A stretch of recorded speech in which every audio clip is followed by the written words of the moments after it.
अपना ध्यान सम्मुख विराजमान श्री श्री 108 श्री परमहंस महान विभूतियों की ओर लगाते हुए और अपनी मुख रचना को पवित्र करने हेतु एक बार ऊंची और मीठे स्वर में बोलिए जयकारा बोल मेरे श्री गुरु महाराज की जय, बोलो साचे दरबार की जय, बोलो श्री सतगुरुदेव भगवान की जय। गुरुमुखों, देखा जाता है कि लोग किसी इष्ट देवता का पवित्र शब्द या नाम प्रतिदिन मुख से जप लेते हैं। वे यह समझते हैं कि मालिक को याद करने के लिए मुंह से कोई पवित्र नाम जपना और हाथों से माला फेरना जरूरी है। यदि जीवा और उंगलियां साथ साथ ना चले तो वे सोचते हैं कि नाम जपा ही नहीं गया। लेकिन अंतिम समय जब सभी इंद्रियां शिथिल पड़ जाती हैं और कार्य करने में असमर्थ हो जाती है, उस समय मृत्युशैया पर पड़ा हुआ जीव मालिक का पवित्र नाम भी नहीं ले पाता। उसने सतगुरु से नाम अभ्यास का सही तरीका नहीं सीखा, इसलिए वह अभिष्ट लक्ष्य को पाने में असफल रहता है। इसी बात को ध्यान में रखते हुए संत जनों ने सतगुरु की शरण में आने पर बल दिया है, ताकि सतगुरु की आज्ञा का पालन करके हम अपने इच्छित लक्ष्य को प्राप्त कर सकें। संत कबीर दास जी ने कहा है, सतगुरु ऐसा कीजिए पड़े निशाने चोट, सुमिरन ऐसा कीजिए जीवा हिले न होठ।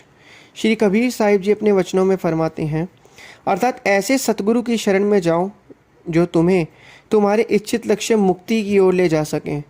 वे तुम्हें नाम अभ्यास का रहस्य बताएंगे, जिसमें न जीवा और न होठ हिलाने की ज़रूरत होती है। लोग नाम के रहस्य को जानने के लिए किन्हीं विद्वान पंडितों को ढूंढते फिरते हैं, क्योंकि उनकी धारणा यह होती है कि साधु व संत वही हैं जो वेदों और अन्य धर्म ग्रंथों का अच्छा ज्ञाता हो। यदि किसी संत को इनका ज्ञान नहीं है तो वह उसे संत ही नहीं मानते। यह एक भ्रांत धारणा है जो आमतौर पर लोगों के बीच फैली हुई है। धर्म ग्रंथों का ज्ञान होना इतना आवश्यक नहीं है। आवश्यक तो यह है कि संतों ने आंतरिक अभ्यास द्वारा आत्मा का साक्षात्कार किया हो। आत्मा का साक्षात्कार किए हुए महापुरुष सभी ग्रंथों के सार तत्व के स्वयं ज्ञाता बन जाते हैं, चाहे उन्होंने किसी विद्यालय या शैक्षणिक संस्था से उनका अध्ययन नहीं किया होता। वास्तव में धर्म ग्रंथों और वेदों को लिखा किसने है? उन्हें यह ज्ञान कहाँ से मिला? क्या उनको लिखने वाले संत ही नहीं थे? वेद, उपनिषद और श्रीमद् भगवद गीता के रचयिता महर्षि वेद व्यास जी एक उच्च कोटि के आत्मवेत्ता संत थे। रामायण के लेखक वाल्मीकि ने भगवान राम के जन्म से सैकड़ों वर्ष पूर्व ही भगवान राम के जीवन में घटने वाली घटनाओं का विस्तृत वर्णन कर दिया। वे ना तो कभी विद्यालय ही गए थे और ना ही उन्हें धर्म ग्रंथों का ज्ञान ही था, तथापि उन्होंने भारतीय दर्शन के एक महत्वपूर्ण ग्रंथ की रचना कर डाली। इन संतों ने आत्मा का साक्षात्कार किया था और इन्हें अनुभव था जो उन्होंने सतगुरु से लिए नाम के अभ्यास से प्राप्त किया था।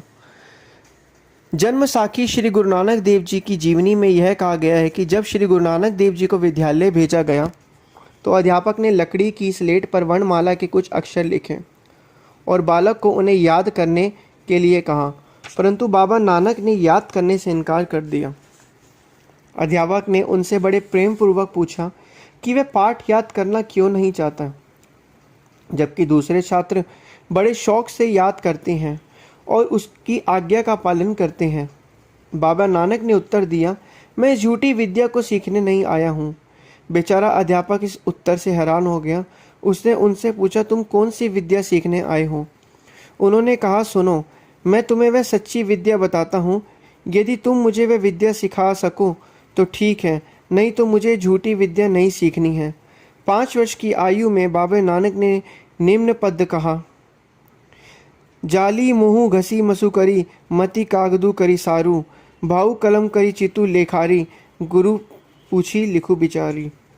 गुरुवाणी अर्थात संसार तथा इसके विषयों के प्रति अपनी आसक्ति को जला दो और उसे स्याही के लिए पाउडर बना लो। बुद्धि को कागज का पात्र बनाकर प्रेम रूपी कलम से मन उस कागज पर लिखे, परंतु मन वही लिखे जो उसे सतगुरु बताए। संक्षेप में, श्री गुरु नानक देव जी जब केवल 5 वर्ष के थे तो उन्होंने अध्यापक के माध्यम से संसार को गुरु भक्ति और संत मत का उपदेश दिया। उन्होंने अध्यापक को बताया कि सतगुरु द्वारा प्राप्त आत्मिक ज्ञान ही सच्ची विद्या है। इसलिए माया के बंधनों को तोड़कर और मन की मति को छोड़कर पूर्ण संत सतगुरु की शरण में जाना चाहिए। मैं इसी सच्ची विद्या को सीखने यहाँ आया हूँ। इस विद्या से संसार से परे आत्मलोक के रहस्य खुलते हैं और अनंत मालिक से एक रूप होने की शक्ति प्राप्त होती है। संतों को शास्त्रों का ज्ञाता होना आवश्यक नहीं। इसके स्पष्टीकरण के लिए क्या यह प्रमाण पर्याप्त नहीं है?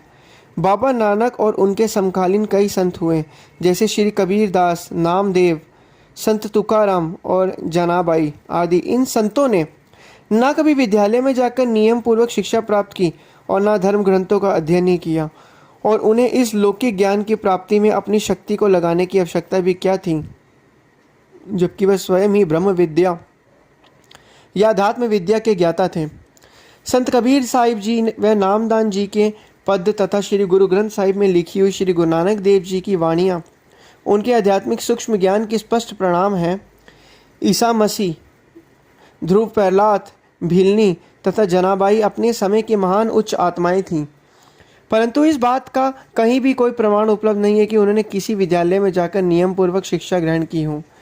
इन सभी ने अपने गुरुओं या पूर्ण पुरुषों से केवल नाम अभ्यास की दीक्षा अवश्य प्राप्त की थी। संत कबीर साहिब जी ने कहा था, पड़ी पड़ी तो पत्थर भया, लिख लिख भया जो ईट, कबीर अंतर प्रेम की लगी न एको चीट।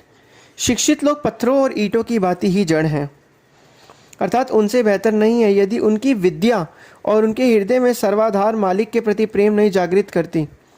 जो विद्या जीव और ईश्वर को मिलाती है वह विद्यालयों, महाविद्यालयों और विश्वविद्यालयों में सिखाई जाने वाली विद्याओं से नितांत भिन्न है। इन संस्थाओं में दी गई शिक्षाओं से ऐसे विद्वान बनते हैं जो लौकिक दृष्टि से भले ही योग्य हों, परंतु आध्यात्मिक दृष्टि से वे अज्ञानी ही होते हैं। आत्मिक विद्या केवल सतगुरु से प्राप्त की जा सकती है, जो इस ज्ञान के खजाने के मालिक होते हैं। इन्हीं से ही आत्मविद्या प्राप्त करके जीव जीवन के परम लक्ष्य आत्म साक्षात्कार को प्राप्त कर सकता है। इस जटिल विषय की ओर स्पष्ट करते हुए श्री कबीर साहिब जी वचन फरमाते हैं, पढ़ना गुनना चातुरी यह तो बात सहल, काम दहन मन बसी करन गगन चढ़न मुश्किल। शिक्षा प्राप्त कर लेना और शिक्षा के विभिन्न क्षेत्रों का विद्वान बन जाना तो बहुत आसान है, परंतु काम वासना को नष्ट करना, मन को काबू करना और सूरत को निज धाम में ले जाना बहुत कठिन है।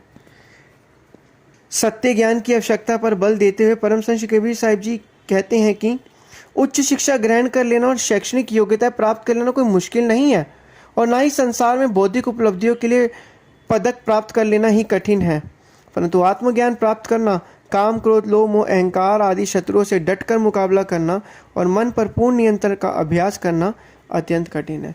इसलिए वक़्त के संत महापुरुष फरमाते हैं कि जो हमारे श्री सद्गुरुदेव दाता दयाल जी महाराज जी ने 5 नियम बनाए हैं, उन नियमों पर चल के उनकी पालना करें। जितना जितना हम उन नियमों पर चलते रहेंगे उतना उतना हमारा मन शांत होता रहेगा और भक्ति में लगता रहेगा। बोलो जयकारा बोल मेरे श्री गुरु महाराज की जय। बोलो श्री सतगुरुदेव